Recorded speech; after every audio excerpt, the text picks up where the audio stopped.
ao título, muda alguma coisa? E se sim, se eu acho que há um desequilíbrio aí nas configurações dos jogos? Obrigado.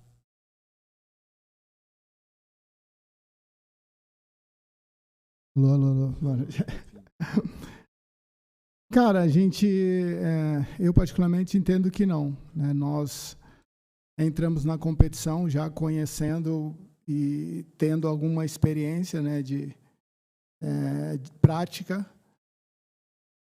Entendemos que, sim, são concorrentes diretos momentaneamente. Depende muito de nós fazermos prevalecer, né, favoritismo, isso é muito relativo.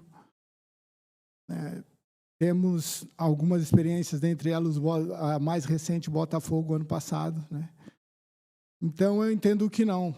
Lógico, se houver um bom senso para que as equipes se enfrentem com um equilíbrio de dias iguais, acho que essa equidade é algo que a gente busca, mas nós não disputamos com time A, time B ou time C. Acho que a competição ela faz com que a gente, a cada jogo, ela tenha que pontuar e fazer o seu melhor. Então, não dá para direcionar para um diretamente.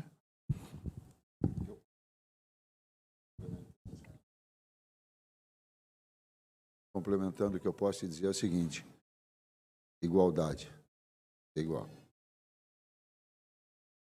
Ou parecido, no mínimo parecido. Não pode ter muita diferença, não. Tite, Ana Trindade, aqui da Flá TV. Boa noite para vocês, parabéns pela vitória. É uma vitória que, inclusive, faz o Flamengo voltar para a liderança. Queria que vocês analisassem o jogo para a gente, um jogo que o Flamengo teve muita consistência defensiva e muito volume ofensivo também. Fez um jogo equilibrado nessas duas ações, concordo na que tu te referiste. Ele fez um primeiro tempo com um volume muito grande. Talvez tenha tido no goleiro adversário o nome do jogo. Voltou no segundo tempo, os primeiros 10 minutos, o ímpeto maior do Atlético Goianiense, a gente já retomou em seguida. Fez o 2-0 e esteve muito próximo de fazer o terceiro gol, então ele teve essa consistência. Eu digo assim que ela é de equilíbrio, ações ofensivas, ações defensivas, bolas paradas ofensivas e defensivas. Quando a gente equilibra essas ações, a gente seguramente está numa performance boa ou muito boa, que não foi o caso. Boa noite, Tite. Boa noite, César. Fred Gomes, do GE. Tite, queria te perguntar em relação à tua escolha pelo Matheus Cunha hoje, o que motivou? Se os jogadores que foram descansados hoje, que foram poupados, eu sei que você não gosta da... Cuidar sem poupar. A gente cuida, a gente não poupa. Ninguém poupa ninguém. E volto a repetir, eu não sou nenhum... Depende do resultado para estar técnico do Flamengo. Se não tem resultado, tu acha que vai ficar como? Então, é cuidar sem poupar. O De La Cruz vinha sentindo já desde... É uma área médica, mas eu vou me permitir, desde da Copa América, os dois tendões muito fortes. A gente tentou ainda, e ele também, para ver se tínhamos a possibilidade de contá-lo no banco, para contar com todo mundo. Não tinha condições. Ele precisava, clinicamente, eu estou até antecipando a isso, né? O Luiz está balançando a cabeça, é da área médica, mas estou antecipando, ele não tinha condições nenhuma. A outra, a gente tem que ter critério e tem que ter bom senso. O Cunha é o goleiro da Copa do Brasil. Não porque eu dei, porque ele é um grande goleiro. E o ano passado, quando tínhamos 3, eu coloquei para a direção. A gente não pode ter 3 grandes goleiros. A gente tem que ter 2 e um menino emergente. O Rossi vem fazendo um grande campeonato. Mas tem ali 2 grandes goleiros. Um para a Copa. E aí, por que eu estou falando de bom senso? A gente vai jogar um jogo decisivo. O jogo anterior, um dos jogos, isso a gente já tinha conversado com a direção, um dos jogos ele ia jogar do Campeonato Brasileiro para que justamente desse a oportunidade de ritmar, de sentir o calor, a pressão, a expectativa. Ele poderia ter sido o jogo contra o Vitória, né, Bruno? A gente colocou essas possibilidades, a gente conversou. do jogo contra Cuiabá. ajuda Cuiabá, ou esse. As coisas foram desenrolando. Esse. Por quê? Porque tem que ter bom senso. Para que possa... E quando eu defini as duas situações, é interessante a grandeza do Rossi, quando eu chamei, juntamente com o Maia, juntamente com o Heller, juntamente com o Lucão, e coloquei, a decisão, ela é de jogar esse jogo, o Cunha também. Por quê? Eu digo, está fazendo um grande campeonato, tem toda uma sequência, Rossi, e nós temos, é também importante. O Rossi consentiu porque sabe que a função do goleiro também tu precisa estar apto. Então, a grandeza da liderança de um grande goleiro, que é o Rossi, e de um grande atleta, que é o Matheus. Comprovou e teve essa oportunidade. Agora é fácil, né? Mas ela é difícil, essa decisão. Professor Kleber, boa noite. César, desculpa. Guilherme Xavier, da Trivela. Queria falar um pouco sobre o Lohan, um jogador que despontou bastante no time titular, muito jovem, oscilou, e agora é o terceiro jogo consecutivo que ele não é relacionado.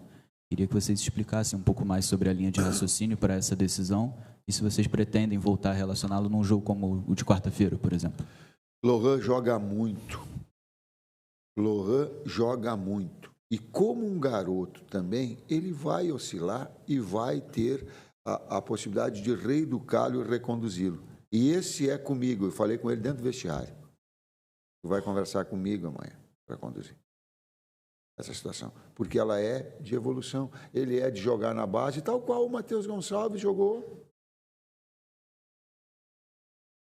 E essa formação desses jogadores mais jovens, a gente tem essa experiência. O Kleber é muito próprio de trabalhar com garotos jovens, de ter esse feeling, esse approach. O César não, o César é o mais cascudo daí. Mas de fazer essa condução, essa maturidade, essa calma, para que possa reconduzir e retomar o melhor padrão.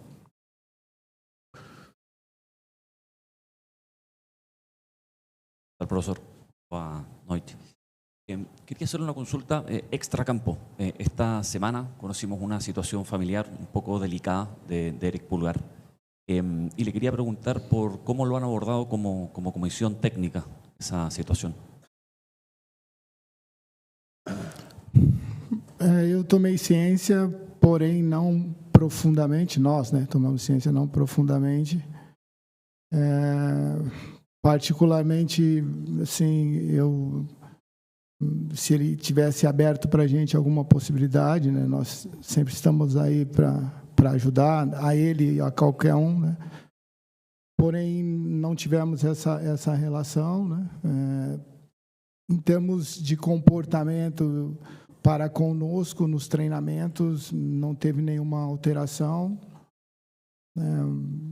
Então, entendo que isso é muito particular, né? Não dá para você invadir a vida de alguém, de qualquer pessoa, por mais proximidade que tenha, por mais, né, que possa ajudar sem essa abertura, né? Eu vou invadir. Vou me permitir invadir. O Eric é uma grande pessoa e valoriza a sua família, muito grande. E isso é digno. Isso é muito digno. Ele valoriza os seus familiares e as pessoas próximas. Conceitualmente, isso é de uma dignidade muito grande. Ele é de fazer assim, ó. Vem cá. E se sentir acolhido. Ou acolhida, ou acolhidos. Próximo aqui. Boa noite, Tite. Boa noite, César. Léo José, do Coluna do Fla. Ontem, depois da derrota pro Vitória, lá em São Paulo, o Abel Ferreira admitiu que o Palmeiras passa por um mau momento, né? E eu queria saber de vocês se a comissão técnica usa a fase negativa do adversário, no caso do Palmeiras para quarta-feira, se usa essa fase, esse momento negativo para projetar alguma coisa, algum ponto específico da preparação do Flamengo para esse jogo contra o Palmeiras na próxima quarta. Cara, nós temos que cuidar de nós, né? A gente tem diariamente aí muita coisa a ajustar, a resolver, enfim. Não dá para direcionar para um determinado clube, independente do que eles possam estar passando lá. Acho que o nosso dever é estar extraindo o máximo de cada um aqui, nos preocupando com o dia a dia. Quando for enfrentar o Palmeiras, sim, ter todo o cuidado, como sempre foi aqui o retrospecto nosso, não só para o Palmeiras, mas para toda e qualquer equipe. Então, é nesse sentido que eu enxergo, né? A gente, fazendo o nosso melhor, independente do adversário, a gente vai estar próximo aí de fazer um bom jogo, com um bom diagnóstico e, consequentemente, desse bom jogo trazer um bom resultado para a gente. Boa noite, Tite. César, Cidão Marinho da Litoral News. Professor, eu lembro que lá em Manaus, depois do jogo contra o Amazonas, eu te perguntei sobre o gol. O Matheus Cunha era o titular. E acabou de citar que o Matheus é o goleiro titular da Copa. Então dá para cravar, quarta-feira ele começa o jogo contra o Palmeiras. E se for isso, qual a importância de ter um goleiro que sofreu apenas um gol na temporada como goleiro do Flamengo? E hoje o Flamengo novamente não sofreu gols, né? Eram 7 jogos, 10 gols ao todo, sofreu gols em todos esses compromissos. Qual a importância e como você conversou com o Matheus Cunha? Porque no ano passado ele falha na Copa do Brasil e aí gera a mudança do Sampaoli na ocasião. Tirar o Matheus Cunha e colocar o Rossi para o jogo da volta contra o São Paulo na final. Obrigado. Recordes passados e são situações. Quantas vezes vocês aconteceram de errar nas atividades profissionais de vocês e reconduzir já no outro dia e tal? Porque esse é um processo todo de maturidade e de evolução. Isso é perfeitamente natural. Nós estamos falando do Lohan em relação a isso. E é um processo de vida constantemente evolutivo. A outra parte é de tomar gol. Não é o goleiro que toma gol, é uma equipe que sofre gols. Não é uma equipe, não é um centroavante que faz gol goleador, é uma equipe que constrói. A gente tem que ter essa percepção. Se não tiver essa percepção, a gente fica individualizando. E futebol definitivamente não é um esporte individual. Aliás, até esportes individuais, eles têm toda um aparato de fisioterapeuta, de fisiologia, de psicólogo, olhem as Olimpíadas e a gente tem a condição de ver. Então, é multifatorial. Quarta-feira o Matheus é titular? Sim. E há uma concorrência, independentemente disso, uma concorrência para dar dos dois de performance. Ela é de qualidade, ela não é definir tu é esse, tu é aquele, tu é na Copa do Brasil, tu é os outros. É oportunidade. E é essa evolução, essa briga do sarrafo na qualificação profissional, cada um de evolução. Tite, aqui, César, boa noite. Marcos Martins, do canal da QSRN. Eu queria te perguntar, Tite, a respeito de alguns avanços ali no nosso lado esquerdo que o Atlético Goianiense realizou. Você citou a abertura do segundo tempo, né, que ocorreu um avanço ali, a defesa do Matheus Cunha no cabeceio, mas na reta final ali do primeiro tempo também ocorreram 2 avanços ali em sequência do Atlético Goianiense. E aproveitar a pergunta em relação ao setor do lado esquerdo, se o Cebolinha ele retornou bem fisicamente, no aspecto físico ali, porque em alguns momentos da partida aparenta oscilar um pouco nessa questão. Queria te perguntar a respeito dessas 2 questões. Taticamente, os avanços do adversário do lado esquerdo, e o Cebolinha individualmente. Vou falar o que nós estávamos conversando dentro do vestiário, e eu falei para o Bruno e para a comissão técnica que estava toda ali, eu digo, ó, o último campeonato brasileiro que eu disputei como técnico foi 2016. Depois acompanhei, é lógico, jogos, vindo, televisão, só que aí tu vivenciando ele, tu sentindo ele no enfrentamento é outra coisa. Por que eu estou falando isso? Até 2016, eu não vi um campeonato onde a parte de baixo está tão para cima e a parte de cima, teoricamente, está tão para baixo e ele está mais achatado. Não tem nenhum jogo que eu vi de outras equipes também que diz assim, ó, Esse jogo foi com uma facilidade maior que venceu. E não vai ser. Então, o Atlético Goianiense é boa equipe, muito bem dirigida. Hoje tu tem toda a qualidade em termos físicos, eles estarem sempre na plenitude. Os jogos é muito achatado, o campeonato é muito difícil. Bom, eu acho que é isso mesmo, essa igualdade, né? Esse equilíbrio na competição faz com que, em determinados momentos do jogo, a equipe adversária, né, ela vai ter mais posse, vai criar mais oportunidades, ninguém é soberano 100% dos minutos. O importante é que nós, nesses momentos, né, a gente conseguiu controlar e já tínhamos feito um estudo sobre as forças do adversário e conseguimos neutralizá-las, né? Finalizaram, mas não se conseguiram concluir em gol. Fisicamente, sim. Está no processo de retomada. Normalmente, quando o jogador fica um certo tempo, a gente precisa, é natural. É natural que ele venha buscar. Está no processo evolutivo. A última pergunta aqui. Tite, César, boa noite, parabéns pela vitória. Dois jogadores com altíssima minutagem, né, vêm sendo importantíssimos para o Flamengo, o atacante Pedro e o meia Gerson. O Pedro, inclusive, recebeu o terceiro cartão amarelo, não joga diante do São Paulo pelo Brasileiro, mas está à disposição para quarta-feira. E o Gerson, que é um fenômeno, se eu não me engano, 20 jogos seguidos pelo Flamengo, ele que passou por uma situação dificílima, que foi uma cirurgia no rim, e cuja importância extrapola a questão técnica, né? Ele que é o capitão e um dos líderes da equipe. Como é que está sendo trabalhada essa situação desses jogadores que, obviamente, devem estar sentindo essa sequência?